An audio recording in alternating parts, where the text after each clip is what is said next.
So Alex for sevens, Jeffrey ace king, and Sean has got queen 10. Nice flop for Jeffrey.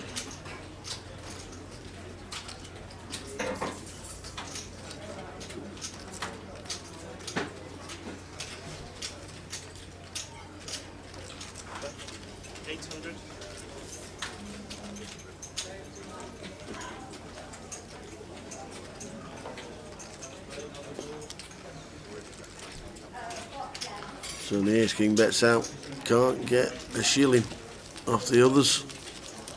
Level 4 of the day, end of this level, which will be roundabouts.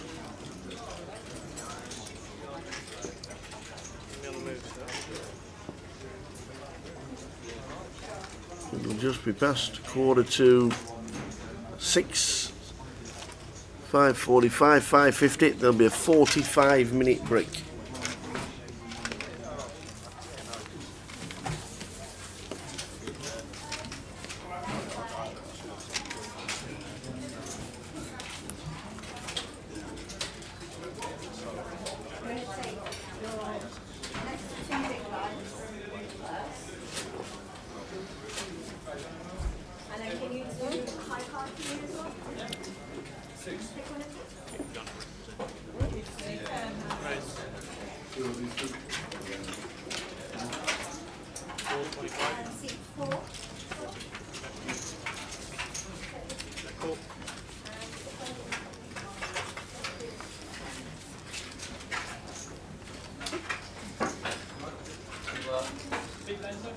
So we have a hand again.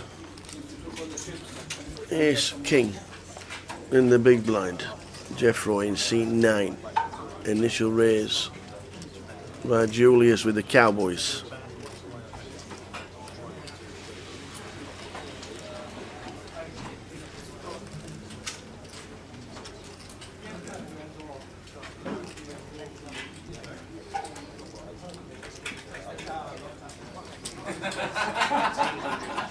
Raised to 1900 with 3 bets to 1.9.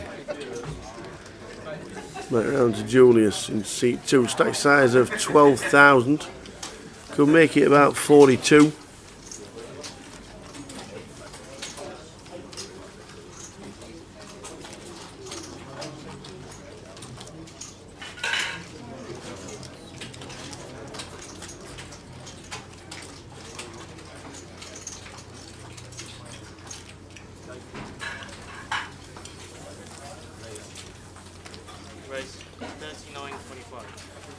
Makes it 3,900.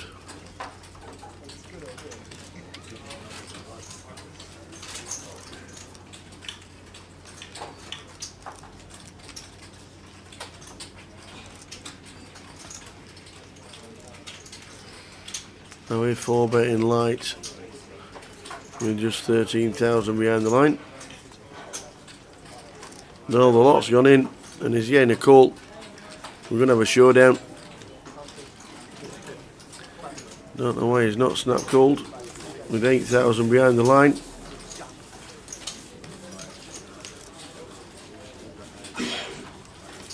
Don't know what he's thinking about.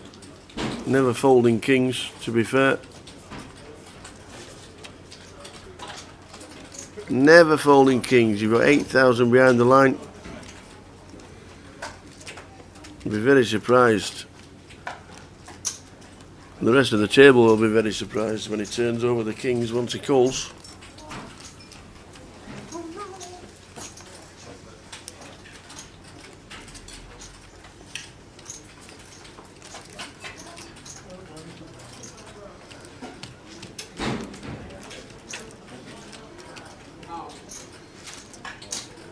There you go. And he shows kings. Andre Veslov's just looking around saying, what are you doing?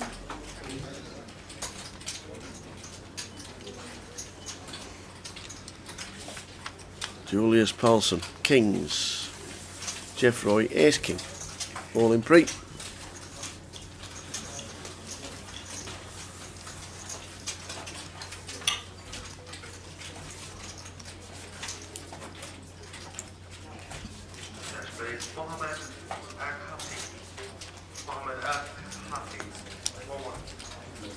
And the king's double.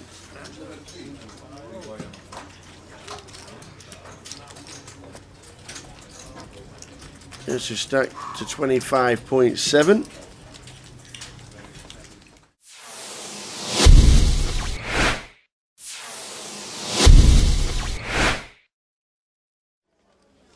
Over to Raj in seat 3.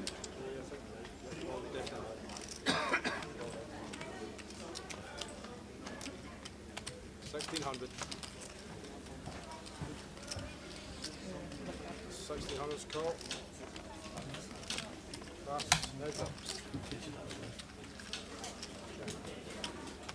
Text the dot. Yes, king for Chris Cooper in the small. Ace high flop. Ace 6 9. Raj has got a 9. That's 3,000. Chris just calls.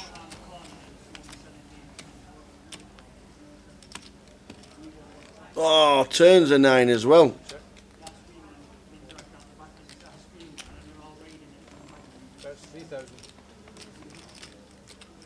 A bet of 3,000.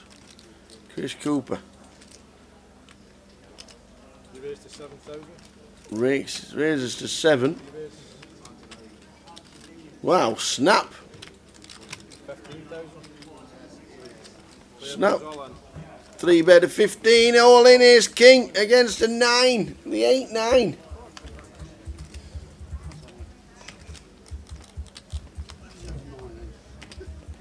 He went snap, snap. Chris stands up.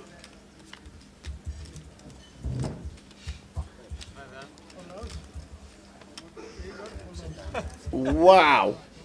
The ace on the river makes Chris Cooper a bigger full house. Is it a 2-outer? Ace king for Chris. He stands up, puts his coat on, and then hits the miracle ace. Chris Cooper, mini main winner. Raj had trip 9s on the turn.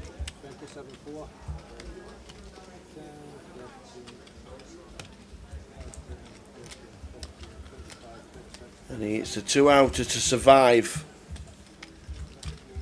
Raj gets very unlucky.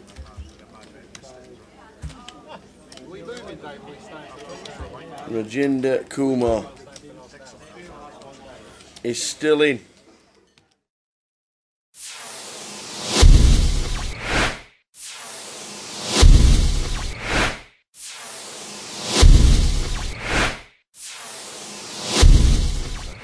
Yeah, running out to 1,000. Queen 5, Queen 9, Raphael for 500,000 when it comes to the hand raises to 25. Ah, just to get in the hands again. Just Cowboys. What's he going to do here? You think he's going to 3-bet him? Well, he just called it with the aces earlier on, didn't he? Yeah, that was a little bit different because he had a lot of players to act behind him. So when you're in early position, it actually looks absurdly strong to 3-bet. Now, here, we're playing short-handed. He's in the big blind. I think he's going to 3-bet because I think he's going to be perceived as the out-of-line, over-aggressive player at the table. So even though he might not have 3-bet this big blind before in this spot, I still think he's going to be perceived. It's going to be perceived that he could be full of it here. Well, you got that one right, Andy. It looks like it's about 70 or 60. Yeah, it's 70. 70. He's really saying, you know, he can represent a bluff here. In a short-handed table, he can be saying, look, I'm not going to let you pinch my blind.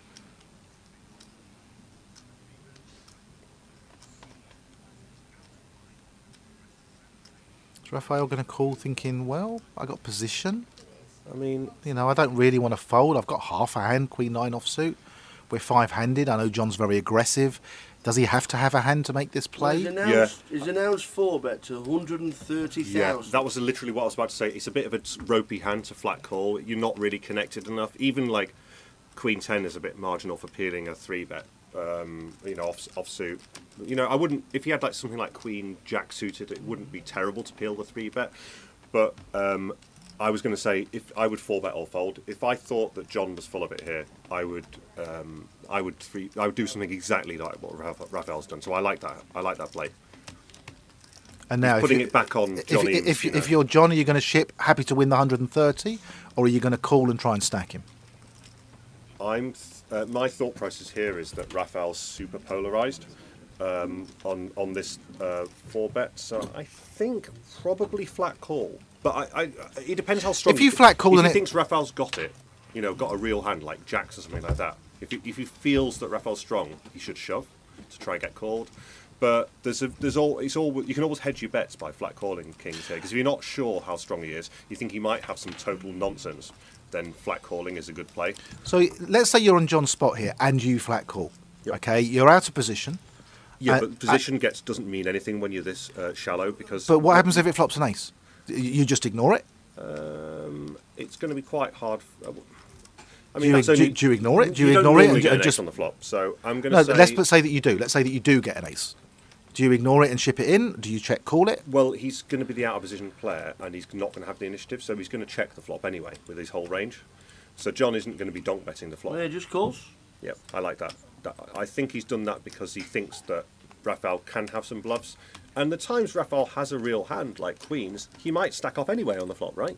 So there's more, when someone has a very strong hand like queens or jacks, there's actually more flops that are good for those hands compared with sixes or ace-5 or whatever. So, this is trouble. This is trouble. What he's hoping is that when Raphael's bluffing, that he catches a piece of the board. Which he has done. Which is exactly what's happened. So this is playing into John's plan here. If it came ace high and John checked and Raphael shipped all in, does John call with the kings? Just shoved. He's going to get snapped. Yep. Raphael Ajayi is all in, hitting a 9 on the flop against John Eames's kings. 4 on the turn means we need to hit a queen or a 9. It's a 7. We have hit the final. The kings have been played perfectly by Mr. John Eames. So welcome back for the final session of the day. 77. All the sevens. All the sevens. 77. So 77 for the final session. Good evening, Jay. Good evening, Andy Hills. Evening. If you were dealt 7-7, you would make quads with it. You would get 2 more sevens. You would make all the sevens. You would get all the sevens in your hand. I think so. Yeah. At that last time that you sport, I got a 5 and you got a place.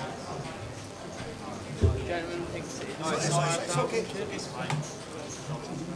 Alright. I mean, the balance. It's a new feature table coming up for the last 2 hours of the day. Here we got Tower. Who we got for the final session, Mr. Arwood? Okay, so seat 1, we've got Andrew Wilson. Seat 2, Jeremy Payton. Seat 3, Thomas Rennie. Seat 5, David Weeks. Seat 6, Mark Dyson. Seat 7, Colin Wu. Chopped it last year. They did indeed. Yeah, very good player. Seat 8, Jacob Mox. And seat 7, Tamaron Volodymyr. I'm going to unashamedly root for my my mate Mark. Dyson. Back-to-back GUKPT Manchester finalist. Indeed he was. Played yesterday as well, didn't he, Mark? Yeah. You were sat analysing hands last night. What were you talking about? Was it your day? Did Mark play yesterday? No, both some of my spots, some of his spots.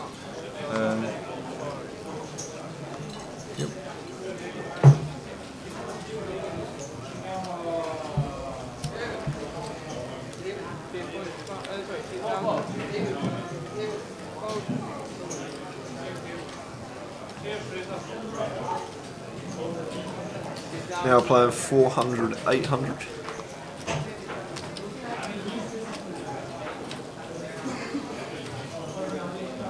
And it's folded around to David on the button with the ace jack. That's a huge hand on the button. Yeah, raised it up to 2k with the ace jack. Colin with the free bet with the 10-4 out of the big blind. Standard.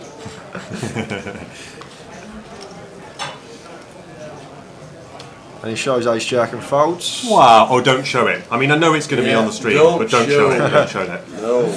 Yeah, I know you might be thinking it's going to be shown on the stream, but that now the 10-4 guy's got half an hour to exploit the fact that he's folding far too far up his range. Far too like you're so far up your range with ace jack on the button. I know, yeah. You know, you're supposed to be. A lot of people are raising. I mean, some people are raising 3-2 on the button. You know, some people think that getting the fold around you on the button is a free ticket, a free pass to open anything. Yeah. And certainly, not many people are open folding. You know, king 3 suited or ace 2 off, or you know, even like jack 4 suited. A lot of people like 7-8 off and things like that. Yep. Anything. So the enormous range of people that hands people are opening there. So ace jack is. Given that you've opened from a steal position, be aware that you've opened from a steal position.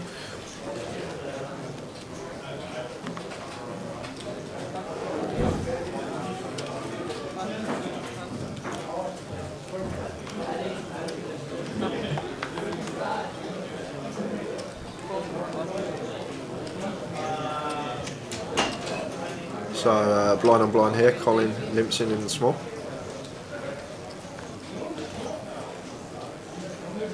And a raise from Jacob with the king 9 of clubs to 1.8. Call from Colin, and we're going to take a flop.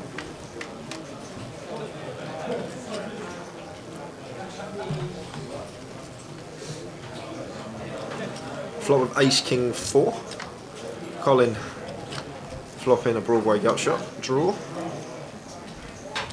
And king 9 middle pair. King 9's going to like that turn after it's gone check check.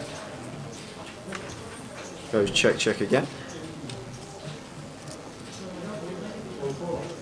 And Colin's check one more time. Queen jack will be the best hand some of the time here. He's got that sort of nut no pair, but as soon as Jacob bets, he knows he's behind and just gets out of the way.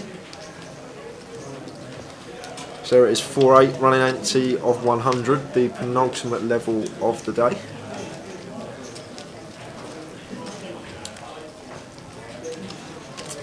$77. What do you think we'll finish with, the young man? 65. 65. Yeah, good shout, good shout.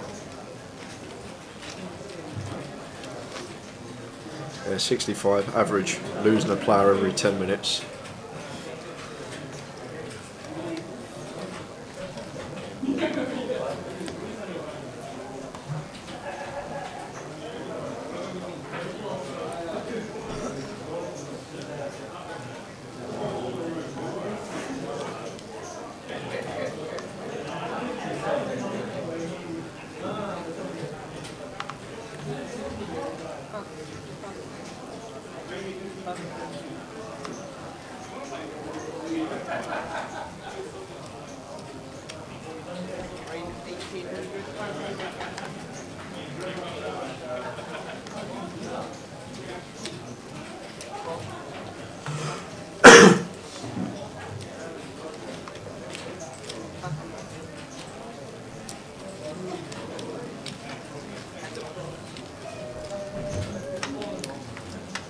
So David opening the ace jack again, this time from the hijack.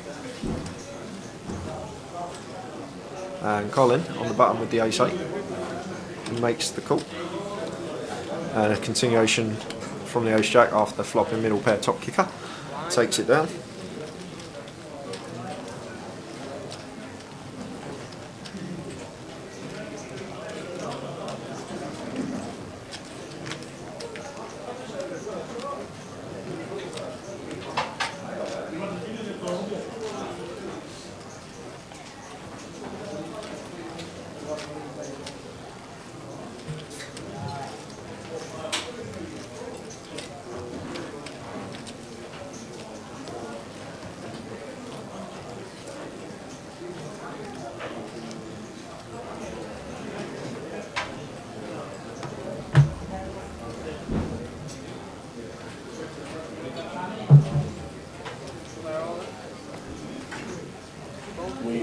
open ship. Jeremy in seat number 2 with the short stack. So he's 9-8 suited, 10 big blinds. If it's folded him on the button, maybe even cut off dependent. If people are over folding in the blinds, I wouldn't mind a jam, but under the gun with the 9-8 suited. How many bigs is it? It's just over 10 bigs. It's a bit loose. Yeah, you need to be sort of mid position really, Yeah. not under the gun. And the kings. He's made a good call with the kings. Yeah, very good. Oh, not a call actually, a free bet. That's not good. Yeah. No, that's not good. So the reason that's not good is he's committed so many chips that you almost can't have a marginal hand here. Like, you don't need to be repopping when someone's jammed 10 big blinds. When you're like so when you play kind of fishier games, maybe if you play your sort of local weekly game, someone goes all in 7 big blinds, and you call with they call the 7 big blind shove. There is sometimes a problem in the sort of low stakes, very splashy games where someone else goes, oh, I've got 9-8 suited and something like that. I'll come along. I'll come along, getting value, and they're making a terrible call, of course, because they're suddenly going to be playing a colossal pot. And they're just going to have to play fit or fold on the flop. Of course. So the kings are going to bust the 9-8 suited. Did pick up a pair on the turn, but what you find in the more as you get slightly up your buy-ins, people they're not overcalling 10 big blind shoves. There's hardly any hands that are just going to go, oh, I'll come along for another 10 big blinds of my money. People are generally going to look at a hand and decide whether they're going to go all the way with it or fold it. So Jeremy Payton has been eliminated. That's one off your count. yeah, Knock that's it one. off. Yep. Knock it off. He's unlucky to run into a hand that he's totally dead to, but it's still a bit loose to shove that. Like an optimal shoving range from that position doesn't really have too many sort of the lower connected cards. You're going to start at things like Jack 10.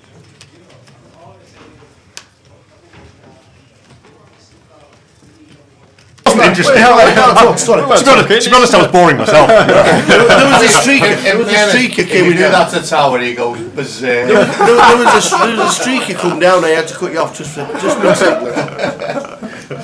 Carry on. Yeah, I mean, you jam the Jack 10 suited. You've got outs against pocket 9s, pocket 8s. That's the main issue. You know, there's more hands you're dead to when you shove with the 9 high. I don't know whether there was some. He was planning to go for some Connie value by sort of slamming it down. Yeah.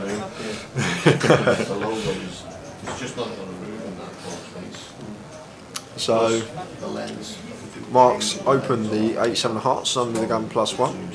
Colin builds the Queen 10 suited in the hijack, and that's going to bring Thomas along in the bid with the Jack 5 diamonds. Be interesting to see an all red flop. Yep.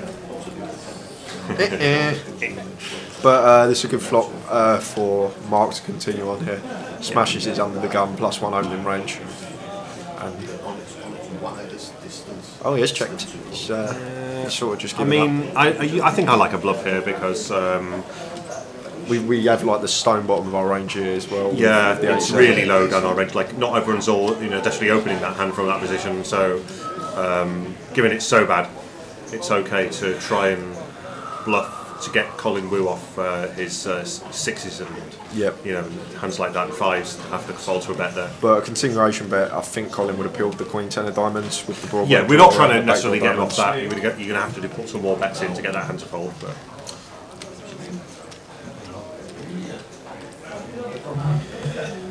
thanks to everyone in the chat box still. I know a lot of you have been here all day and Have we people all that are been just fresh? joining That's the us. Been lots of activity in the chat box today as well. Always helps.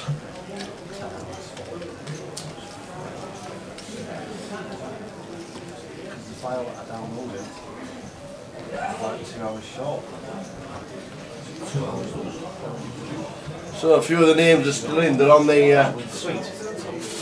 They are on the blog. Neil Farquhar still in. Colin Wu. Jeff Kimber. Gary Whitehead still in. Guy Taylor, as we saw earlier on. Mark James. So check all the names that are still in. David G's going along nicely. The passport winner. He had a pile when I saw him before. I walked past his table. I don't know how he's doing now, but a few hours ago, I walked past his table and he had a tower of yellow chips that was, you know, I don't know how many yellow chips there were, but there was a lot. It was looking very impressive and probably one of the chip leaders at the time. And Andy Teng, first champion in Edinburgh. Oh, Andrew Teng, yeah. I think I used to play with him online. I think he played on PKR before they went bust out. All right. I think, unless I've got him on wires crossed. I think he did, actually. I think he was a PKR player. I'm sure he played other places as well. But. He is one of the biggest stacks on 100,000. David G's got 92. Fraser McIntyre's got 80. Jeff Kimber's got 72.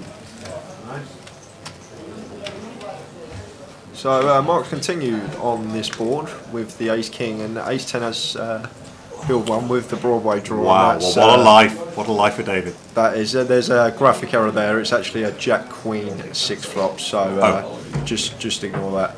Is it? Yeah, David's turned the stones Broadway, and Mark's now turned top pair, top kicker. That's a card that's not registered properly. So Is that a software thing? Like you have a system for? No, it's not software. It's a card that's not been registered properly. You have to register the deck. Yeah, like each card in turn. Yeah. Looks like a card is. So now we've got a raise, Queen. One of the jacks is supposed to be a queen. and there's a quick fold from Mark. Good fold. Yeah, I mean he's losing so many two-pair combinations on the straight. That's one of the things about the Ace-10 there. Like even when it gets there, it's you want to cooler the guys who've made two-pair. Like that's actually what often happens on that board. Or sets like Queens and Jacks from the undergun opener.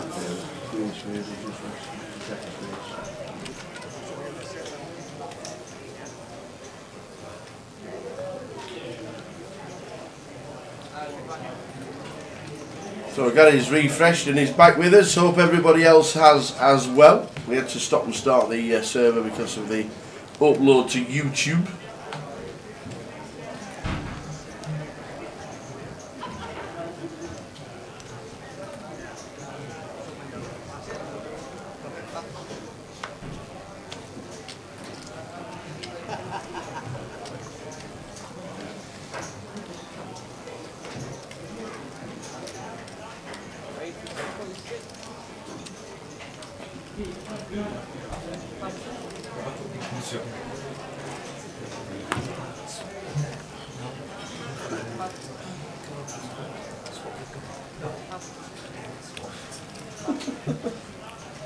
So Jacob now with the pocket sevens, open to 2.6k under the gun +1. Mark in the big with 8-4 hearts. Just lets it go. I think if we saw a more standard open size there from Jacob, around sort of 1700-1800 and not 3x, over 3x, Mark may have peeled the 8-4 hearts in the big blind. Yeah, there's definitely a sizing that he would peel it to, something near min, which is sort of what you want with sevens, but it's kind of like, you're a little bit indifferent. I don't think Mark's, because he's a good player, he's not going to make any really big mistakes. You know, he's not going to stack off with having paired his 4. And he might put you in some difficult spots on some, you know, if he sort of flops some draw and floats the flop, he might put you under some pressure later on. So yeah, it's okay to try and get Mark to fold. He's a good player, but I don't like really a 3x. Yeah, I mean a bit smaller is fine. Like something like a 2.5 is fine. Just the same trick really.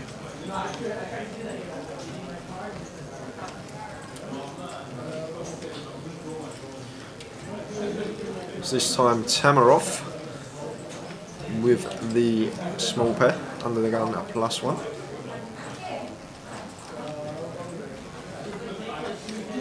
I'm just going to call him Tam. Yes, what a good effort. Yeah, we'll call him Tam. And Daniel in the hijack has pocket 5s. Lets it go. Yeah, that's a good fold. Yeah, it is that's a good good. fold. It is a Not good not fold. all. Not everyone understands that is a fold, but it is Because of the stack size of Tam here as well. Under the gun +1 open, you never really expect them to have 4s in there off of that stack size. I'm usually just letting that go.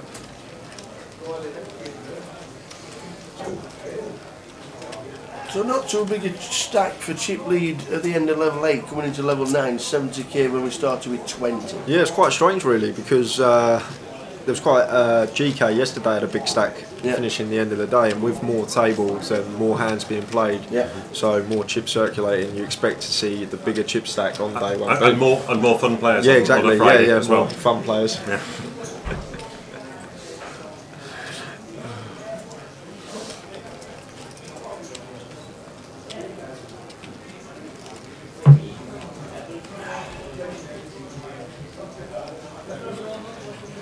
Probably see more low frequency plays on the Friday. You see more low frequency plays on a Friday.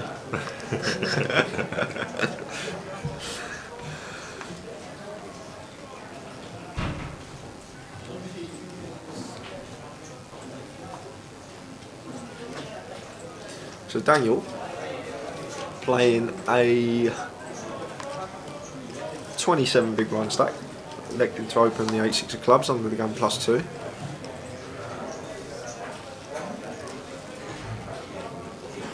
Once again, a bit on the loose side, but would have his reasons for opening it. And the ace-10 of David in the cut-off makes the call, ace-10 of clubs. Now it's Mark on the button here. What's he going to do? It's not. It's looking at the stack sizes here and the stack size of Daniel. He could be thinking about a potential 3-bet bluff. He could be here. going for the squeeze. Yeah, the squeeze. It's actually a sort of almost like a mergy hand. It's a hand that you can squeeze king queen against some players, and it's actually going to get called by dominated hands. And so it's actually quite a nice hand to sort of. Yeah, there we go. He's on for the squeeze. I love it. I really like that play. I like the size as well. He chose after a call from the cut-off. And sort of when you are looking at the hands that you want to squeeze in these sort of spots, King Queen, a very good hand to do it with. It's a superb hand to do it with. because you block so much value that your opponents can continue with. The only hand you don't really block that's at the top of their range is aces, and when they have aces, it's just. And also, in certain stack sizes, King Queen has the advantage that the hands that do dominate you, they're often going to 4-bet on certain, the Ace King is going to often 4-bet or 4-bet shove or 4-bet to get in. So the King Queen, when you only get flatted with the King Queen, you're actually ahead more than you might think, or you're in good shape more than you might think. But you can get a King high board and actually really like your hand. It's not. We don't have to go just because it's a 3-bet pot. You don't have to go well. You're probably not up against Ace King. So exactly. You can probably bet 3 streets for value on a King high board. Really punish people for peeling too wide.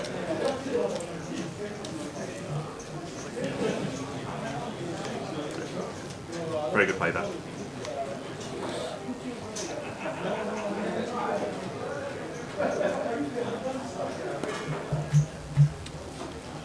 As a player, you've got through to day 2 yourself. Yep. 97 pounds. No, he doesn't mean you. Yeah, you're commentating now, mate. You're not a player. What a player. What a player. Would you like to see the table draw the night before, if it's possible, or as soon as you walk in the casino and you know that it's up and ready? Does it matter? Would it be something you'd look at? Would you like to have a look and see who was on the table and do a little bit of research? Good question. I know. that's why you asked it. Just reminded me of a bit in I can't remember if it's Day to Day or Brass Eye, the satirical news programme, and the interviewer goes, and that he asks a question like that, and the other guy goes, well, that is a question, and then the interviewer just butts in and goes, yes.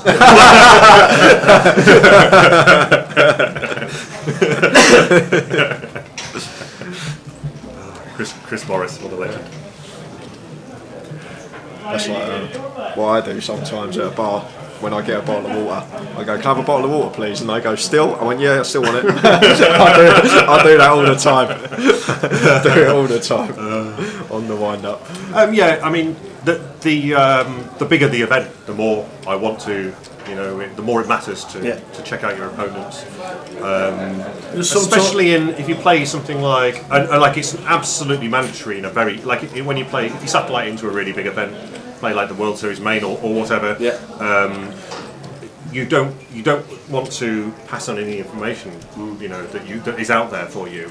It could turn out that someone on your table is a bracelet winner or a some high roller beast, and you want to know. You don't want to find out, you know, later on that when they make a 3-bet against you, there's some guys that have always got it when they 3-bet, and some people have never got it when they 3-bet, right? So you want to know how capable they are in advance. So it's really important, yeah. So it's definitely a good idea to. It's something you want to do. Well, some events do it, and you think well, it's advantageous for the players that want to know the information, do the research, and obviously they want to look at the term, and then obviously some tournaments just do it on the morning of day 2. Yeah. I just wondered how players felt which they prefer. It's. From a player perspective, I think it'd be good to have it the night before. I also think the night before, there's that much social media goes about it. You can tweet that you're on your friend's table tomorrow, you look forward to playing with you, blah, blah, blah, and people can already interact with them. I wonder if there's like I'm thinking out loud here, I wonder if there's like an integrity argument, like if you find out who's going to be on your table, people could plan to collude or something like that. I don't know, I'm just, like, it's one little thing. Is that like 0.01%? Yeah, it depends how big. That depends how big the tournament is. Daniel got my hand under the gun. The ace-5 of diamonds has to be diamonds. The GT Oasis. I would in this spot though. This is a spot where I'd just let it go under the gun. The ace-5 of diamonds. Opening off at 20. Only because you can see that he's got ace queen. No, even if he had ace-4, just the fact that no matter 20 big blind stack, we're early position, we've got 8 players to get through. There's going to be hands out there that dominate us.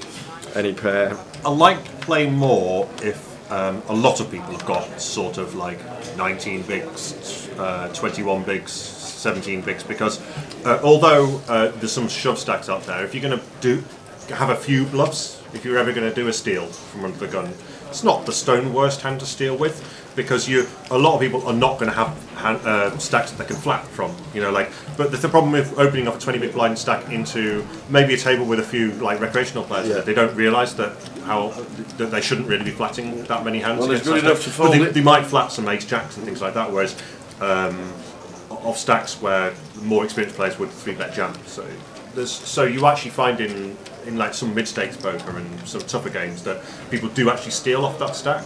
And it's because most people are going to shove or fold. So you might as well do it with a blocker if you're going to steal. You're blocking the hands that are going to shove on you. But I mean, it's never going to be bad to open fold the ace-5 suited, put it that way, off a 20 big stack. It's never going to be a bad If you had like 25 bigs around that sort of mark, I wouldn't mind open, because he gets 3-bet. He does have the potential to 4-bet rip. It's probably one of the best hands to do it with. Always got 30% equity against every hand in the deck except pocket aces, which we block. I don't believe in blockers. You don't believe in blockers. I remember the time I put ace-5 suited in and he had aces. Yeah, I've told you about that earlier. It's a nonsense. The 5-bet rip with ace-5 I had, and ace-5 suited and he had aces. I had hearts as well. I had diamonds. Alright, so it doesn't work with either. Ace of diamonds, ace of hearts, neither will work as a blocker.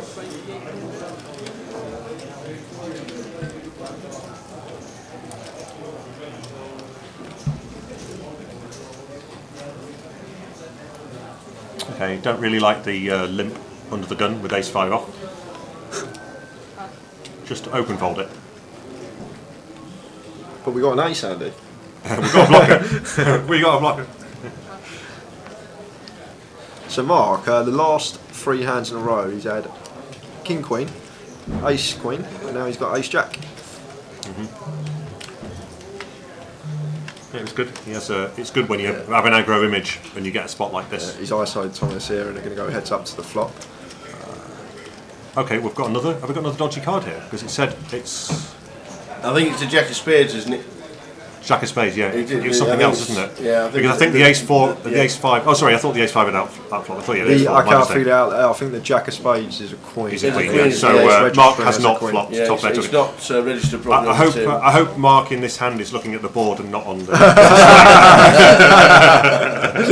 He'll watch it in 30 minutes time. That's why I didn't rake in the pot. Like I went for 3 streaks of value with ace jack high. Thought I had. So the board's actually queen 4 deuce. Thomas led into Mark with the wheel draw on the flop, even though this is a bit. Yeah, it is a queen of spades. It does get changed. So Thomas continuing here now. Registration error. Yeah. So Mark has call the donk bet, but I think he's going to fear not so much the 4.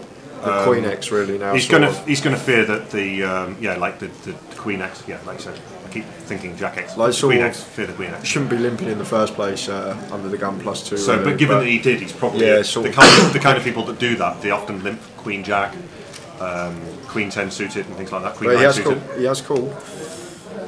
So he just thinks he's winning with ace high here, and he's right. 7 on the river. And Thomas has fired the 3rd barrel. Has he? 12k. Wow. That's So- a big. Well, he's using muscle to try and win it. I mean, The thing is here, it's sort of what's he representing. You don't expect him to go for 3 streets with all these sort of Jack X hands because Mark's under the gun +2 and he did ISO him. Mark's thinking about making the call. I mean, if he thought there was a chance that, I mean, if it was a more blocker sizing, you could even almost conceive of like just piling on him here. Wow, he calls. What a great call. What a great call. He called with ace high. Just ignore the graphics. He called with ace high. He was right. Superb. He's no, we don't know what the history was there. Like you might have seen this guy making bad bluffs before, so that could be the why he was quite comfortable making that call. It's not. That isn't an easy call. Like no, it's not all. Not at all. That's poker. Yeah, that was poker. That was great hand to watch there. So Mark's called 3 streets with ace high and was correct.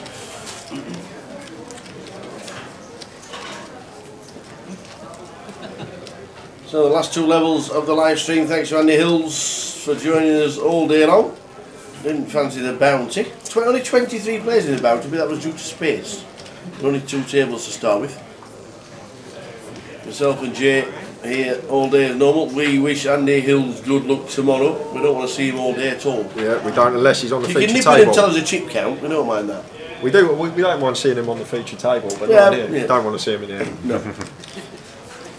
Not at all. Jeff Kimber's still in the background at 70,000 at the break.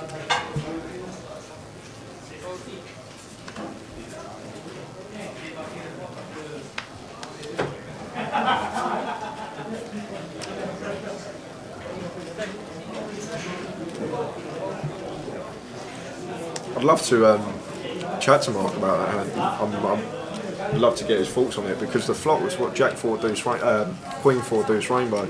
Sort of what bluffs does Thomas sort of have there? It was only really the wheel draws. Yeah, like the and he's blocking the wheel draws yeah, with the ace high. yeah, so it's but I mean, if he's seen the guy just over bluff, that could be the premise of it. If he's played previous hands where the guy's just betting for the sake of it because he could be really unbalanced. He might. One other clue can be, I mean, it might seem optimistic on the flop/turn, but on the river it might actually be easier, even though it was a really big bet. That might actually be an easy decision than the turn call. Yeah, it's a big bet, so a lot of people would think, they're just scared to lose 12k with ace high, but in principle, if you've seen someone fail to value bet in previous hands, you've seen someone check back a hand on the river where they clearly could have value bet. You've now got to say to yourself, well, this guy doesn't value bet thinly enough, so when he does bet, it's almost polarising harder. He's either saying he has something much better than normal, or he's got a bluff, and some people just have far too many bluffs, so that's how you can make those calls sometimes. That's why it's so important when you're at the table to sort of pay attention, not be on your phone and sort of watch the hands that are going over. Absolutely. Getting all this free information, you want to take it in. Oh wow, what an action flop this is. So the Queen 10 of Tam has flopped the stones and the King 10 of hearts has flopped a flush draw as well as a redraw to the straight. So he does have chop outs with the Queen.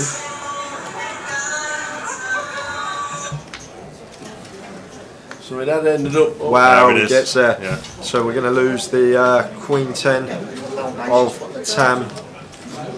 Unlucky there, flopped the absolute nutter butters. But the Queen wasn't out as well.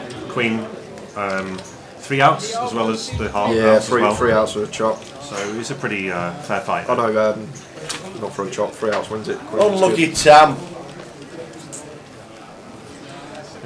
Good night, Gary. Good night, Sean, Gary. we'll see you tomorrow. Thanks for being in the chat all day, and thank you for. I know I'm T-boy, ain't I? I shouldn't be doing that. Thank you for You your. really. For a split second, I thought you was T- shouldn't have reminded me. I had a complete mind warp then. I thought you was a T-boy. For that split second, I thought you was a T-boy. I forgot. Not only did I last longer in the free roll, I actually won it. Yeah, outlasting me and Mr. Hills. You won the last longer against everybody. Yeah, and do you hear about the quads hand? So he gets it all in. Which quads hand? Yeah, he did make quads. He gets it all in. He gets it all in pre with pocket tens against queens. Flops ace queen 10. Turn brick river 10. Oh, just turn quads. I didn't have to wait till the river for that one. Yeah, slice of fortune now and again, never hurts.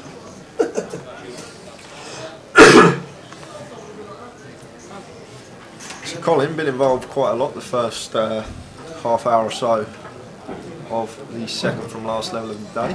This time he has a legitimate hand in ace queen.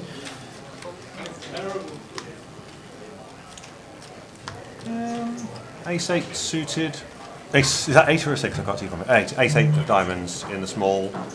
I don't personally peel this. Yeah, this Thomas just busted Tam. What happened in that hand? There was an open, and then Tam free bet the queen 10 off, and he peeled cold called the free bet with the king 10 of hearts. Oh, that's how he went. I missed the start of that hand. That's So he cold called the free bet. Yeah, he cold So he doesn't. He likes to. He's come to play. Yeah, he's come to play. That's the best. But if you're going to play ace 8, it's better to 3 bet that hand than to flatten small.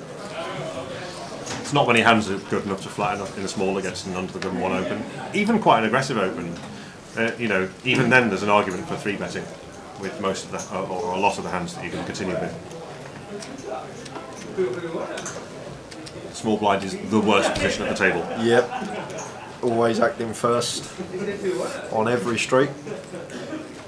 And often bad relative position as well. Yeah, you're not going to be closing the action for a C-bet on the flop. If you call, you still got the big blind to act behind you, so you're not closing the action. And you're letting the big blind realise his equity with lots of hands. Get out flopped a certain percentage, and ace 8 just doesn't hit that many flops. And you're going to be dominated a lot of the time as well. Yeah. And the time, more importantly, the times that a lot of chips go into the pot, you're going to be in trouble. Like it's hard to get a board where your opponent's willing to put a lot of chips in, but you still have the best hand. That's the key. It's about the implied odds versus the reverse implied odds. So lots of negatives about that. Yeah, lots of negatives. Let's put a positive in there. It's pretty. Diamonds is a girl's best friend. Once in every 118 times you will flop the nut flush. Yep. Yep. Plenty of positives. 1 in 50 times you'll flop 2 pair. Yeah. Well, good luck to you when that happens. Which won't always win. That won't always win, indeed. So Colin here with the Jack. Oh, 2 Jack 10 suited. Colin with the Jack 10 suited. Opens under the gun. Andrew just flattened the queens in the hijack. Now that's going to bring Mark along in the big blind. He won't be folding the Jack 10 of diamonds, getting this price ever. Well, queens is in amazing shape. Yeah, I know. So it's not very likely that they're going to flop 2 pair against him. So there's a really good chance of them making a second best hand or a nothing hand or both get the same draw. Both got the same backdoors here, both back 10, both Jack 10s. They both got this backdoor straight flush draw, right? Yeah. 3 cards to a straight flush.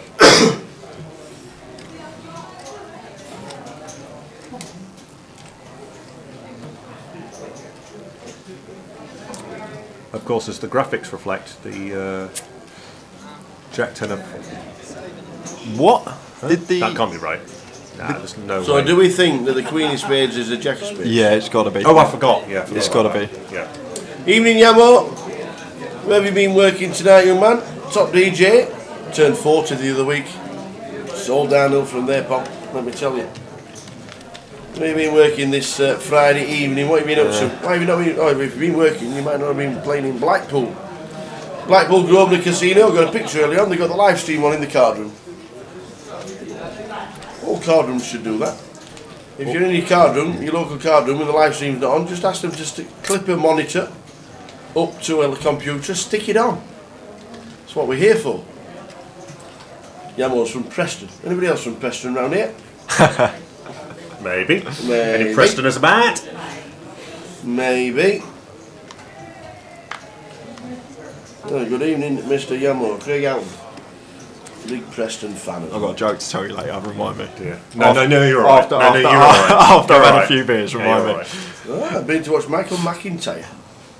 Is he the one with a really high-pitched voice? Let's stand up with a comedian with a really annoying high-pitched voice. Yes. High pitched. Yes. I like Lee Mack. I think Lee Mack's very funny. All in. Home shove from Daniel. 10-9 suited. Oh, he's going to get looked up here from Mark Dyson. Yeah, once again, same scenario as before, a bit loose. Because he's playing 17 bigs here. Good luck, It's not. This isn't as bad as the one before. This isn't too bad. It's not as bad. He's got actually a better hand. He's got 10-9 suited. It is okay. This is gonna. It will show profit in this shove, I think. It's okay to fold it. And this is. I don't hate this shove. Is 17 bigs not just a pinch too much No, though? well, it depends, right? So Wow. this is. We've hit. Yeah, it's not. It's not quite as black and white as. Oh well, that'll do. yeah, That's it. so it's a good shove. It's a good job you got there. Well, in the end, it was only 60-40, wasn't it? Well, yeah, 10 just for good shove. for a laugh. A bit of overkill with the full house, but there you go. Mark Dyson loses 15,000 with ace king. Yeah, it's not quite as black and white as you know. There are people who've used computers software to work out. We call them unexploitable jam ranges. We call them equilibrium ranges. So these are the hands that, if you imagine a bunch of perfect players, and their only option is to go all in or fold, you can work out a strategy where Nash he equilibrium. goes, and the guy with 17 bigs. If he gets aces, he goes all in. If he gets 10-9 suited, he goes all in. If he gets like ace-8 suited, he goes all in. If he gets ace-4 off, he folds, and so on and so forth. For every hand is either a shove or a fold, or maybe some hands you might shove at a certain frequency. But I'm like one of them players. If you're looking at shoving ranges though, like 10-9 suited from the hijack, 17 bigs. no, he probably is. It might it might be a shove.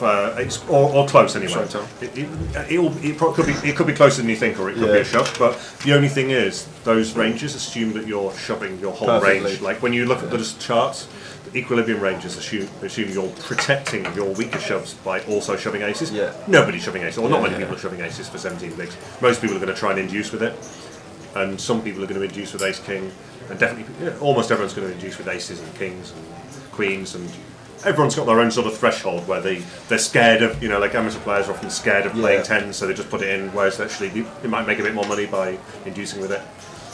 So a new player to the table. We'll get his name very sure. Looks like Sugar Ray Ryder. A bigger Sugar Ray, but he's not.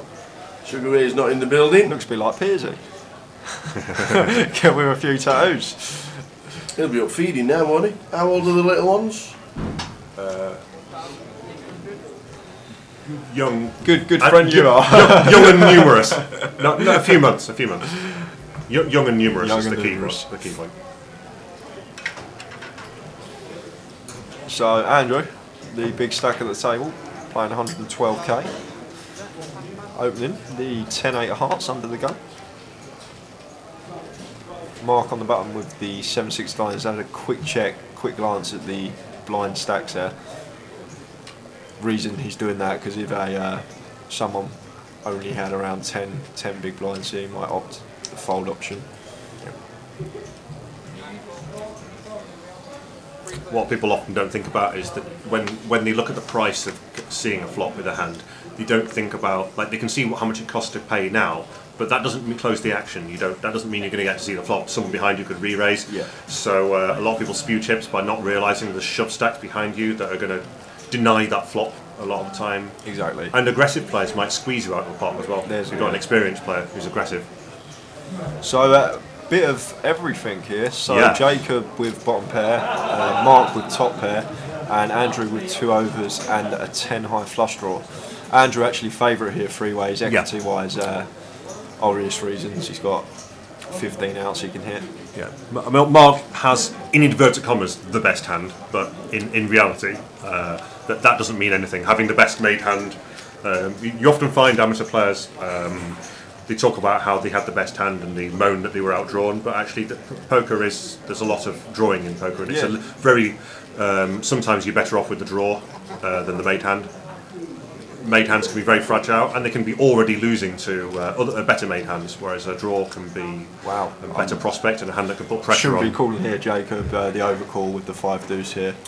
That's just a fold. Yeah. No. Oh no, he's raised. He's turned it into a bluff, I guess. I think that's what he thinks he's doing. I mean, I don't completely hate it. I mean, he's blocking deuces. He's got some back doors and he's blocking the set, and maybe he plans to rep hearts or something. I mean, I'm trying to give him maximum credit for why he's done this, but there are situations where this could be a good play. I much prefer a raise than a fold. To a call. It's never a call. Yeah. He's just bad to call.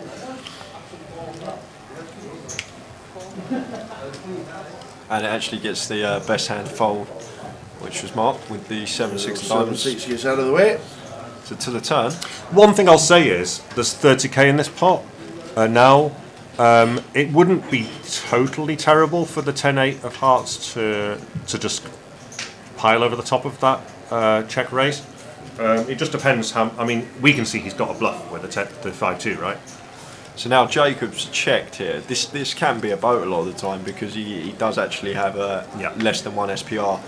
So he can sometimes be checking with either quads or a flop boat, flop set. Sorry. What Jay means by that is, by the SPR being 1 or less, that means it only takes 1 bet to get to all of your opponent's chips. You know, to get all in is just a 1 bet now. It's 1 pot size bet. So that means it doesn't matter which street you make that bet on. You can check a street as long as you've got a chance of getting that bet on the river. Wow, is he going to think about calling with 10 high here? Oh wow! The 10 high actually wins. I mean, he's winning this by muscle. I mean, actually, obviously the 10 high is not going to call, but Jacob Moss. It doesn't look like Andy Ting. Yeah. Out of the hand. I mean, 10 high has to fold there. I don't know versus range if that works often enough. I guess the check on the turn. It's a really bad card for him though, the river, because now if he check raised with A7 or something. Yeah, for sure. What's he? And it doesn't look like Under the Gun's got many 7s in his range. People are not normally raising with that many 7x, so it does hit the big blind more than the Under the Gun. So we don't know what his thought process was, so we don't know whether there's whether that was a sophisticated play on the flop or like a bit of button clicking. But in any event, like that is a bluff that can put a lot of pressure on a lot of hands there. I don't know whether aces finds the call on the river. That's not an easy call with aces, is it? No, not at all. Like I would be hating my life with an overpair. But the thing is, would he raise the flop against under the gun C bet with just the 7? Because some people might. Like I think that's the thing. Like it's not the standard thing to do, but certainly some recreational players will do that. They're looking at the flop and going, well, I've called with A7. This is the flop I wanted to hit, and now I'm scared of seeing any more cards. And I'll raise to find out where I am, or raise to protect without thinking about what you're isolating, depending what spin you want to put on it.